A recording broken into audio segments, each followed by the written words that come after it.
अभी जी। तो कोई भूचाल नहीं आया।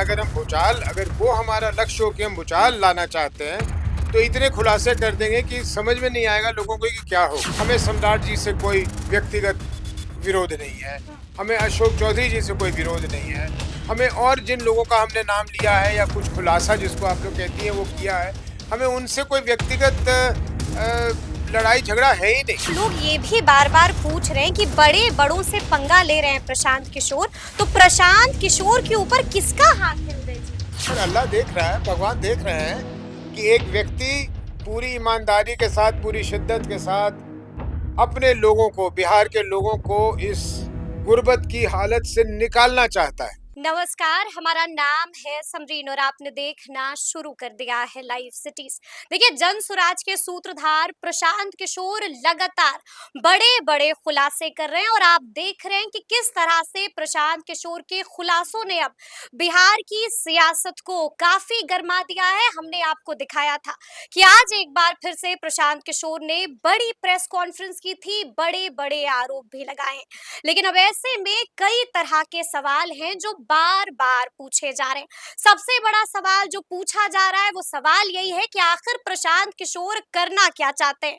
सवाल ये भी पूछा जा रहा है कि आखिर जनस्वराज की अलग रणनीति क्या कुछ होने वाली है, और सवाल ये भी पूछा जा रहा है कि आखिर प्रशांत किशोर के ऊपर किसका हाथ है। तो आइए फिर इन तमाम सवालों का जवाब सीधा जानते हैं जनसुराज के राष्ट्रीय अध्यक्ष उदय सिंह जी से। सबसे पहले बहुत शुक्रिया बातचीत के लिए। धन्यवाद। कैसी हैं आप समरीन? एकदम ठीक है। सबसे पहले तो जी। हाँ, जो आपने प्रश्न पूछा है, हाँ। वो प्रश्न एक दरअसल बनता नहीं है। प्रशांत जी जिस दिन पहले दिन यहाँ आए थे, जन स्वराज का अभियान शुरू हुआ था, उस दिन से जो वो कर रहे हैं वही आज भी कर रहे हैं। हम लोगों ने बिहार के लोगों को जगाने की कोशिश की थी और लोगों को ये कहने का कोशिश किया था कि भाई आप लोग ठगे जा रहे हैं। और अब धीरे-धीरे हम लोग ये कर रहे हैं कि हम लोगों को बतला रहे हैं कि जिनसे आप ठगे जा रहे हैं, उनका दरअसल असली उनका चाल चरित्र और चेहरा क्या है। हम्म। हम बार-बार कहते रहते हैं, लोगों को ऐसा लगता होगा कि हम किसी को टारगेट कर रहे हैं। हम किसी को टारगेट नहीं कर रहे हैं, हमारे निशाने पे कोई व्यक्तिगत है ही नहीं मुद्दा हमारे लिए। हम तो ये कहने की कोशिश कर रहे हैं कि जिन लोगों पे आप भरोसा करते आए हैं, जो लोग आपके बीच फिर से जा रहे हैं आपका भरोसा पाने के लिए, हम्म। वो लोग दरअसल कैसे हैं। और ये अभी शुरू किया है, हम करना नहीं चाहते। आप कह हम्म। रही हैं कि भूचाल आ गया, अभी जी। तो कोई भूचाल नहीं आया। अगर वो हमारा लक्ष्य हो कि हम भूचाल लाना चाहते हैं, तो इतने खुलासे कर देंगे कि समझ में नहीं आएगा लोगों को कि क्या हो गया। आप यही कह रहे हैं कि भूचाल नहीं आया है? ये बिल्कुल भूचाल भूचाल नहीं, लाकर आप कह रहे हैं भूचाल नहीं आया ये है? भूचाल नहीं है समरीन जी। जो हमारे पास सूचनाएं नहीं, तथ्य के साथ सूचनाएं हैं। अगर उन हम्म। सब सूचनाओं को हम अ, सार्वजनिक पटल पे ले आए, हम्म। तो पता नहीं क्या हो जाएगा। हमें खुद कभी-कभी घबराहट होती है कि क्या हो जाएगा। उस समय होगा उथल-पुथल, अगर वो करने की हमें कभी नौबत आई तो। हम तो लोगों को सिर्फ ये बतला रहे हैं कि हम्म। देखो इनसे चेत के रहो, ये लोग ठीक नहीं हैं। हम्म। जो लोग तुम्हारा भरोसा प्राप्त करते रहे हैं आज पिछले 30 वर्षों से, और खास करके नीतीश जी के समय में पिछले 20 वर्षों में, हम्म। और भारतीय जनता पार्टी के साथ जब भी वो नीतीश जी के साथ मिलकर सरकार में रहे हैं, तो ये लोग ठीक नहीं हैं। इनका चेहरा कुछ दिखता और है और होते कुछ और हैं ये पीछे से। तो ये सच्चाई है, ये सामने देखो, तुम्हें हम सबूत के साथ पेश कर रहे हैं। हम्म। इसको आप लोग कह रही हैं कि हम भुचाल ला रहे हैं।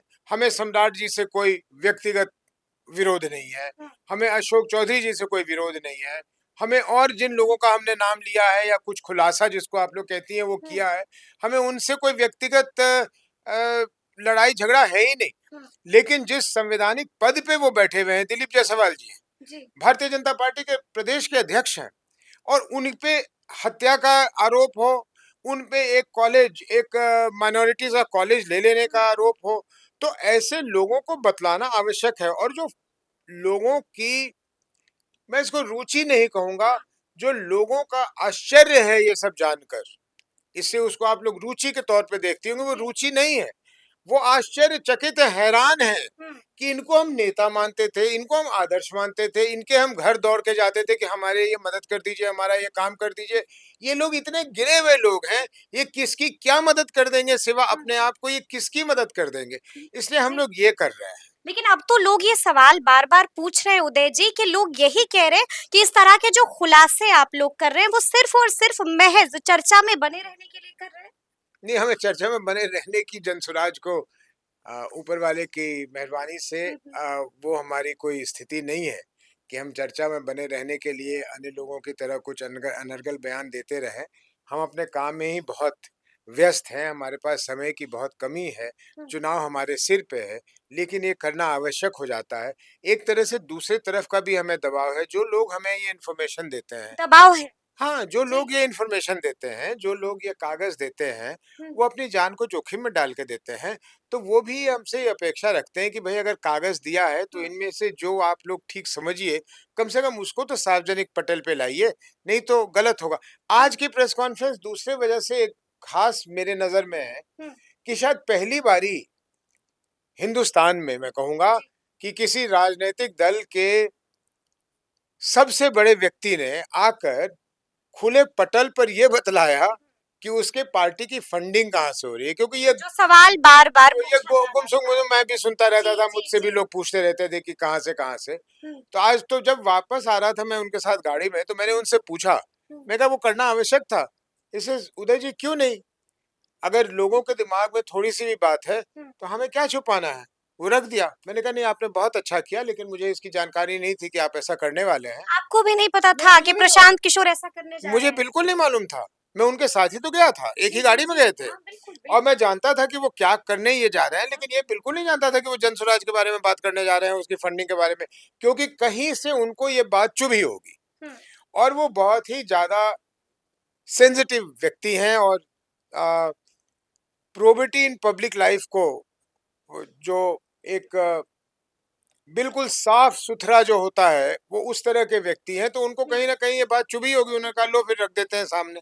क्योंकि ये कोई नहीं करता है, किसको उन्होंने सलाह दिया, किसने 11 करोड़ रुपए बिल्कुल, दिए, किसने बिल्कुल। वो फलाना किया, जिस ये सवाल को कौन लेकर के लगातार सस्पेंस बना हुआ था, सच उससे पर्दा उठा दिया आज। हाँ, कि लो भई जो जिसको जानना हाँ, है जाओ और लो ये कागज़ है जाके देख लो, इसमें गड़बड़ी पता मिलती कर है तो लो। जाकर शिकायत कर दो, हुँ। जो हमें क जो एक्शन लेकिन ऐसे में अब लोग ये भी बार-बार पूछ रहे हैं कि बड़े-बड़ों से पंगा ले रहे हैं प्रशांत किशोर, तो प्रशांत किशोर के ऊपर किसका हाथ है उदय जी?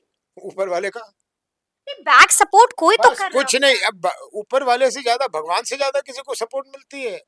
ऊपर हुँ, अल्लाह देख रहा है, भगवान देख रहे हैं कि एक व्यक्ति पूरी ईमानदारी के साथ, पूरी शिद्दत के साथ अपने लोगों को, बिहार के लोगों को इस गुर्बत की हालत से निकालना चाहता है। तो उसके ऊपर तो उसका हाथ है, इनके ऊपर और किसका हाथ चाहिए? हुँ। हम लोग तो सिर्फ बाएँ-दाएँ खड़े होकर यानी सहयोग कि में खड़े हिम्मते मर्दा मददे खुदा, बिल्कुल, वही हो रहा बिल्कुल, है। बिल्कुल हो रहा है और होता रहेगा। हुँ, और मुझे लगता है कि जैसे-जैसे समय बीत रहा है, लोग समझ रहे हैं हुँ, कि खेल क्या है।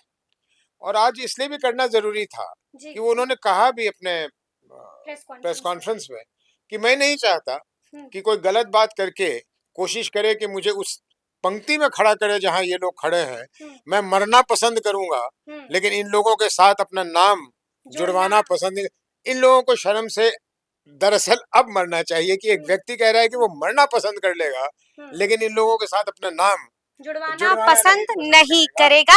लेकिन ऐसे में हम आपसे ये भी समझना चाहेंगे, बाज़ाब्ते मैं प्रेस कॉन्फ्रेंस सुन रही थी और उसमें आप लोगों ने कहा है कि 7 दिनों के अंदर कुछ और बड़ा होगा और आप लोग राज्यपाल से भी मिलने जाएँगे। तो राज्यपाल से क्यों मिलने जाएँगे और 7 दिन बाद क्या करिएगा? क्योंकि हमारे हिसाब से एक अगर हत्या के कांड का, और ये हुँ, हत्याकांड ऐसा वैसा नहीं था जिस कांड की प्रशांत जी जिक्र कर रहे थे सम्राट चौधरी के बारे में, हुँ, वो बहुत ही दर्दनाक कांड था और बिहार में उसको उसको लोग लौना परसा मैसेकर के नाम से जानते हैं। परसा परसा मैसेकर। मैसेकर हुँ, के नाम से उसको जाना जाता है, नरसंहार के रूप में उसको देखा जाता है। वैसा व्यक्ति हुँ, झूठ बोलकर जेल से निकलकर बिहार का अगर उप मुख्यमंत्री है, तो ये हमारे संविधान के बारे में, हुँ, हमारे कानून व्यवस्था के बारे में और खास करके बिहार के राज्य में जो ये कानून व्यवस्था है, इसके बारे में क्या दर्शाता है। तो ऐसे में हमारे पास अगर ये लोग खुद नहीं कोई कदम उठाते, हुँ, नीतीश जी नहीं कदम उठाते, तो ऐसे में तो हम लोगों को फिर रास्ता कोई ना कोई अपनाना पड़ेगा। तो राज्यपाल हुँ, के यहाँ जाना हमारा दायित्व है, हमारा फर्ज है, हम जाएंगे अगर ये ऐसा कब जाइएगा राज्यपाल के यहाँ? हम देख लेते हैं आज या कल में। अगर ये लोग खुद ही कुछ कर लें तो हमें जाने की जरूरत नहीं होगी। अगर नहीं तो हम लोग राज्यपाल के यहाँ जाएंगे। राज्यपाल के यहाँ ही नहीं, जैसा प्रशांत जी ने अपने प्रेस कॉन्फ्रेंस में कहा, हम लोग आज के आज ही या ज्यादा से ज्यादा कल हम लोग आदरणीय प्रधानमंत्री को, आदरणीय गृह मंत्री को पत्र लिख के भेजेंगे कि उनके संज्ञान में ये बात आए और जो उचित कदम हो वो उठाएं।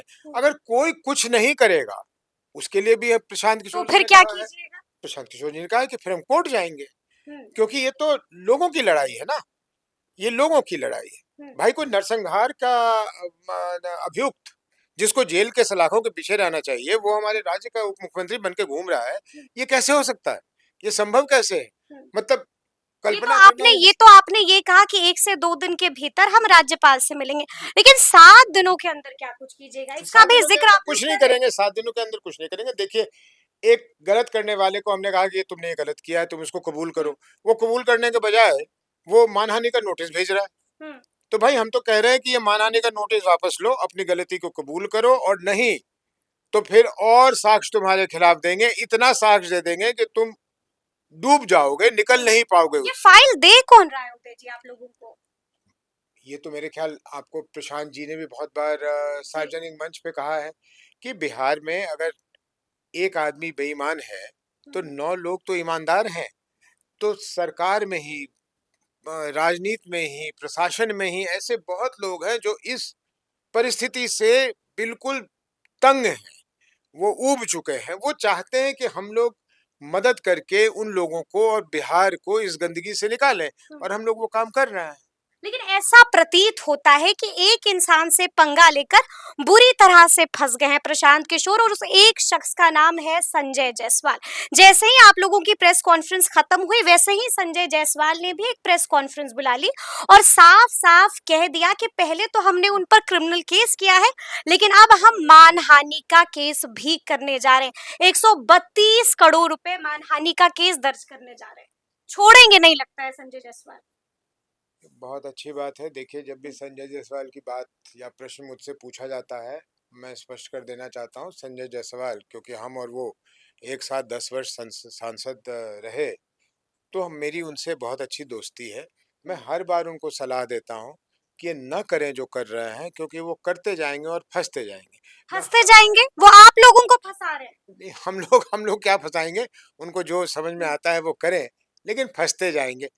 और जो शब्द उनके लिए प्रशांत जी इस्तेमाल करते हैं, हम्म, क्योंकि वो निष्पक्ष ढंग से बोलते हैं, मैं तो संजय जायसवाल के लिए वो शब्दों का भी प्रयोग नहीं करना चाहता, क्योंकि मेरे मित्र रहे हैं, मित्र हैं आज भी। फिर उनको सलाह देता हूँ आपके माध्यम से कि वो बात को समझें हम्म। और वही करें जितना उनको आवश्यकता है। नटवर लाल का दादा बता रहे हैं। हाँ, अब शब्द कहीं से सीख आए होंगे तो जी। इस्तेमाल कर रहे हैं, इस्तेमाल कर रहे हैं। तो पोल पट्टी खोल रहे हैं। हमारी बिल्कुल प्रशांत किशोर की। तो वो जब पोल पट्टी हमारे सामने आएगी तो उत्तर देंगे। अभी तो कह ही रहे हैं कि पोल पट्टी खोल कह रहे रहे हैं। हैं माफी मांग लीजिए, नहीं तो फिर मानहानि का केस करेंगे। अब कोई आदमी इतना बदअकल हो, बदअकल। हाँ, अब कहना पड़ रहा है। अब ऐसी शब्द को क्या करूं, हम्म, जब वो मान ही नहीं रहे, तो कि वो प्रशांत किशोर जी से और जनसुराज से कह रहा है माफी मांग लीजिए। लगता है भाई वो 3.5 साल कोमाटोज स्थिति में थे, उन्होंने देखा नहीं है कि यहाँ क्या हुआ है। उनको लग रहा है कि ये 3.5 साल पूर्व का बिहार है। बिहार बदल चुका है, हम्म, लोग बदल चुके हैं। यहाँ एक व्यक्ति जिसका नाम प्रशांत किशोर है वो यहाँ है, एक व्यवस्था जिसका नाम जनसुराज है वो यहाँ है। यहाँ कोई किसी से बेवजह माफी नहीं मांगता, और ना बेवजह किसी पे कोई लांछना लगाता है, आक्षेप लगाता है। हम्म। तो संजय जायसवाल जी को अगर समझ में आ रहा है कि वो जो कर रहे हैं वो ठीक कर रहे हैं, तो तो जवाब करते रहे। दीजिएगा ना आप लोग। जरूर देंगे, उचित समय पर उचित जवाब देंगे, क्यों नहीं देंगे। आज जी। जब मैंने जैसा पहले कहा आपको, मुझे बिल्कुल उम्मीद नहीं थी कि आज जनसुराज के बारे में प्रशांत जी बोलने वाले हैं। हम्म, लेकिन जरूरत उनको समझ में आई, उन्होंने बोल दिया ना। तो फिर जिस दिन जो जरूरत समझ में आएगी वो बोल देंगे। यानी कि प्रेस कॉन्फ्रेंस का जो सिलसिला है वो बिल्कुल इसी तरह से चलता रहेगा, उस पर विराम नहीं लगने जा हम लोग नहीं चाह रहे हैं कि ये हो, हम लोग पास समय नहीं है भाई, चुनाव हमारे सिर पे है। रहा। और हम लोग नई पार्टी हैं, हम लोगों को कहने में कोई हिचक नहीं है कि हम लोगों की तैयारी में हम लोगों को ज्यादा मुश्किलें हो रही हैं बनिस्बत जो यहाँ पार्टियां दशकों से चल रही हैं, हम्म, उसके मुकाबले हमें ज्यादा मेहनत की आवश्यकता है। तो हम बिल्कुल नहीं चाहते कि हम अपना समय जाया करें कि ये प्रेस कॉन्फ्रेंस कर रहे हैं और उसके लिए बोल रहे हैं। ये लोगों के बारे में जो बोला है, ये लोग जो उचित कदम होना चाहिए वो कर लें। अशोक चौधरी जी इस्तीफा दे दें, हम्म। सम्राट चौधरी जी इस्तीफा दे दें, उसके बाद बंद हो जाएगी प्रेस बिल्कुल बंद हो कॉन्फ्रेंस, जाएगी। या हमें ये जो दौर है। भाई हमने तो मैंने तो पहले कहा, हमें कोई जाति दुश्मनी थोड़ी है कि हम हम्म, इन इन इनके बारे में उनके बारे में कुछ करना चाहते हैं। लेकिन ये सिलसिला तो नहीं चल सकता ना जो चल रहा है अभी। हम्म। लेकिन देखिए, ये तो हो गई खुलासों की बात। अब अगर हम पार्टी की बात करते हैं, तो लगातार आप लोग बैठक पर बैठक भी कर रहे हैं। बड़ा प्रश्न जो बार बार लोग हमसे पूछते हैं, वो यही है कि आखिर जनसुराज के प्रत्याशियों की पहली सूची कब जारी कीजिएगा आप भाई लोग? हमारे पास क्या 5 तारीख ही वो तारीख है जब नहीं, पहली लिस्ट आएगी? हमारे पास सूचियों की एक बंडल बनी हुई है। हम्म, क्योंकि जय बारी बनाते हैं तय बारी कोई परिस्थिति में बदलाव आ जाता है। भाई हम लोग एक राजनीतिक दल है। हम लोग चुनाव में सिर्फ अ, अपना नाम दर्ज कराने नहीं जा रहे, चुनाव तो जीतने के लिए जा रहे हैं। तो रोज परिस्थितियां बदलती हैं। तो कब करिएगा जारी? कुछ तो सोचा होगा, ये संभावित प्रश्न तारीख। ये प्रश्न जनसुराज से पूछने से अच्छा मुझे जी। लगता है कि आप लोगों को उन दो गठबंधनों से पूछना हम्म, चाहिए जो कहते हैं कि सब कुछ ठीक है। तो कम से कम ये तो बता दें कि कौन कितनी सीटें लड़ रहा है। अभी तो यही नहीं बता पाई कि कौन कितनी सीटें लड़ रहा है, कौन कहां से लड़ेगा और फिर प्रत्याशी। तो इतना जो आप लोगों को पहले वादा किया हुआ है हम लोगों ने जनसुराज की तरफ से कि अन्य दलों से बहुत पहले हम लोग अपने सूची को जारी कर देंगे। हम्म, अब इससे ज्यादा मुझसे तारीख ले लेने से जी। कुछ होगा नहीं, क्योंकि परिस्थितियां बदल जाती हैं। तो हम हम्म। लोग भी फिर सोचने लगते हैं। तो हम लोग को भी 243 सीटों पर उम्मीदवार मिल गया है ना जनसुराज को? हाँ, अगर ये उत्तर प्रदेश और झारखंड वगैरह भी इसमें मिला लिया जाए तो हम जी। एक-एक प्रत्याशी तो हर जगह भेज ही सकते हैं। हमारे पास हम्म, प्रत्याशियों की कोई कमी नहीं। कोई कमी नहीं है। तो फिर वो भी खुलासा कर दीजिए कि प्रशांत किशोर किस सीट से ताल ठोकने जा रहे हैं इस बार? प्रशांत ये किशोर भी जी, सोच लिया होगा। मैं बताता हूँ, प्रशांत किशोर जी लड़ेंगे या नहीं लड़ेंगे, ये पार्टी निर्णय करेगी। आप और राष्ट्रीय अध्यक्ष हैं। हाँ, मैं राष्ट्रीय अध्यक्ष हूँ, लेकिन अगर राष्ट्रीय अध्यक्ष का यहाँ कोई डिक्टेट नहीं चलता। जब प्रशांत जी का नहीं चल रहा है इस मामले में, तो फिर मेरा कहाँ चलेगा? लेकिन हम लोग सब बैठेंगे, उसमें प्रशांत जी भी होंगे, सब अपनी-अपनी बात रखेंगे और जो निर्णय होगा, वो निर्णय तो सार्वजनिक किया जाएगा। वो चुपचाप थोड़ी जाके कहीं चुनाव लड़ लेकिन लेंगे। काफी कम समय बचा हुआ है। नहीं, नहीं, अभी कुछ बहुत तो समय। मंथन हुआ होगा अंतर में। तो ये तो मैं शुरू से कह रहा हूँ कि 2 तरह के लोग, 2 तरह हम्म, की बात आ रही है प्रशांत जी के लड़ने की वजह से। बहुत लोग चाह रहे हैं कि नहीं वो बिल्कुल लड़े, हम्म, क्योंकि उससे लोगों में जोश आएगा, लोगों में उमंग बढ़ेगा। बिल्कुल ठीक बात है। कहाँ से लड़ना है? हम्म, भाई 203 जगह से लड़ सकते हैं, 243 है, 40 रिजर्व्ड है, 203 जगह से भी जहाँ चाहेंगे वहां से लड़ सकते हैं। उनके लड़ने में कोई कठिनाई नहीं है। हम्म, कुछ लोगों का मानना है कि प्रशांत जी अगर चुनाव लड़ेंगे तो 5 दिन, 4 दिन, 8 दिन कुछ ना कुछ समय तो अपने क्षेत्र में देंगे। बिल्कुल। उस 5 दिन, 7 दिन, 8 दिन में हो सकता है कि हम लोग पार्टी की तरफ से उनको 20, 25, 30 जगहों पे अलग-अलग उम्मीदवारों के क्षेत्र में ले जाएँ, हम्म, जहाँ हमें वोटों का इज़ाफ़ा हो जाए। तो हमें चुनना पड़ेगा, क्योंकि एक प्रशांत जी अगर जब जब लड़ेंगे तो जीतेंगे तो हम्म, एमएलए बन जाएँगे। हम्म। लेकिन उसके बदले क्या फिर पता मैं मुख्यमंत्री? भाई मुख्यमंत्री तो मैंने कहा ना कि जी। मुख्यमंत्री जब हमारे विधायक चुन के आ जाएँगे और ईश्वर ऐसा करेगा हम्म, कि हमारे पास वो संख्या आ जाएगी, तो वो बैठेंगे और 5 मिनट में निर्णय हो जाएगा, वो आपस में से चुन लेंगे। और अगर वो चुन के कहें कि मुझे प्रशांत किशोर जी चाहिए मुख्यमंत्री के तौर हम्म। पे, तो हम लोग ज़बरदस्ती प्रशांत किशोर जी को बना देंगे मुख्यमंत्री। इसमें यानी कहाँ कि कोई इसमें दिक्कत भी है? कोई परहेज नहीं है। बिल्कुल, क्यों परहेज़ रहेगा? क्यों परहेज़ जी। रहेगा? अगर बिहार यानी के कि लोगों किंग मेकर ही नहीं, किंग भी बन सकते हैं प्रशांत क्यों किशोर। नहीं? भई उनमें जब वो सारे गुण उपलब्ध हैं, हम्म, जिसको बिहार की जनता ढूंढ रही है, ताक रही है, मांग रही है, हम्म, तो अगर बिहार के जीते हुए विधायक कहेंगे कि हमें प्रशांत जी चाहिए मुख्यमंत्री के तौर हम्म। पे, तो इसमें कहाँ पे किसको परहेज है इससे? कोई बट नहीं होगा उसके बिल्कुल, बाद। इस बट का कोई प्रश्न ही नहीं है अच्छा, कहीं। लेकिन हम ये देख रहे हैं कि पहले सभा का सिलसिला चला, उसके बाद इजलास भी हुआ। यानी कि मुसलमानों के साथ बड़ी बैठक भी हुई, लेकिन उसके बाद हमने देखा कि उसको भी कैंसिल कर दिया गया। कारण क्या है? कैंसल कुछ नहीं हुआ। सारे सभी हमारे कार्यक्रम हम्म, समयबद्ध तरीके से, चरणबद्ध लेकिन तरीके से चलते इजलास ही जा होने रहे वाला था। हैं। हो रहा है। उस उस तरीके से, उस तर्ज पे नहीं हो रहा जो आप लोग समझ रही होंगी, लेकिन वो रोजाना चल रहा है। रात के 2 बजे तक चलता है, रात सुबह के हम्म, 3 बजे तक चलता है। हम जो अपना काम कर रहे हैं, हमारा कोई भी कार्यक्रम कैंसिल नहीं हुआ है। एक के बाद एक क्योंकि कार्यक्रम आता है तो लोगों को ऐसा लगता है अच्छा वो बंद हो गया, ये शुरू हो गया। नहीं भाई, वो बंद नहीं हो गया। उसको जहां तक पहुंचना था वो पहुंच गया, और हम्म, अब जो नया कार्यक्रम है वो करना है। अभी से लेकर चुनाव तक पोलिंग डेट तक मैं बता दूं कि जन स्वराज के तरफ से कम आधे दर्जन नए नए तरह के कार्यक्रम चलेंगे। नए नए तरह के लोगों ने कार्यक्रम। देखा भी नहीं होगा, सोचा भी नहीं होगा, तो ऐसा सुना भी क्या नहीं कुछ होगा। करने जा रहे हैं आप? कर रहे हैं ना, जब होगा तो आप देखिएगा, बिहार के लोग देखेंगे, हम्म। हमारे प्रतिद्वंद्वी देखेंगे कि हम क्या कर रहे हैं, लेकिन करेंगे, बैठे थोड़ी रहेंगे। हम्म। तो इसलिए अच्छा, क्या लगता है उदय जी, मुसलमानों को भरोसा हो रहा है प्रशांत किशोर पर? एक सवाल उनसे पूछा गया था कि चुनाव जीतने के लिए मुसलमानों की क्या जरूरत होती है, तो आज ये सवाल हम आपसे पूछ रहे हैं। क्या लगता है चुनाव जीतने के लिए कितनी जरूरत है मुसलमानों की? जितनी हिंदुओं की जरूरत है उतनी ही मुसलमानों की जरूरत है, हम्म। क्योंकि हमें तो साथ चलना है, क्योंकि हमें तो साथ बिहार को आगे बढ़ाना है, और बिहार को हम आगे बढ़ा ही नहीं सकते अगर मुसलमान कहे मैं नहीं चलूंगा, हिंदू का ये हिस्सा कहे मैं नहीं चलूंगा, वो कहे मैं नहीं चलूंगा, तो बिहार को कैसे आगे बढ़ाएंगे, हम्म। इस गुर्बत से कैसे निकालेंगे। तो इसलिए हमें मुसलमान उतने ही चाहिए जितना हमें हिंदू चाहिए। हम्म। हाँ, क्या हम मुसलमानों को ठग कर, जैसे आज तक वो ठगे जा रहे हैं, ठग कर उनसे वोट लेना चाहते हैं? नहीं चाहते हैं। हमें वैसा वोट नहीं चाहिए, हम उनको समझा रहे हैं। तो आपने मुझसे पूछा कि मुसलमान मान गए हैं कि नहीं, वोट देंगे कि नहीं, मैं कैसे जवाब दे 60 सकता हूँ? और 40 वाला फॉर्मूला चलेगा इस बार? कौन सा वाला? 60 और 40 वाला फॉर्मूला जो लगातार प्रशांत किशोर जिसका जिक्र कर रहे हैं। 60 और 40 की फॉर्मूला चलाने के लिए जिक्र नहीं कर रहे, जी। 60 और 40 की फॉर्मूला उनको समझाने के लिए कर रहा है हम्म। कि जो हमारे मुसलमान भाई चाहते हैं कि वो किसी के साथ भी लगकर, उसके जैसा वो कहते रहते हैं कि लालटेन में केरासन तेल बनकर जलना, बिल्कुल। आप जलिए, क्योंकि आपको मोदी जी को बाहर रखना है। तो आपकी भलाई इसमें नहीं है, आपकी भलाई है कि जो अधिकांश लोग हैं उनके साथ मिलकर आप आगे बढ़ेंगे तो आगे बढ़ सकते हैं। मोदी रहे न रहे, मोदी आए जाए, कोई और रहे न रहे, लेकिन आप आगे बढ़ेंगे।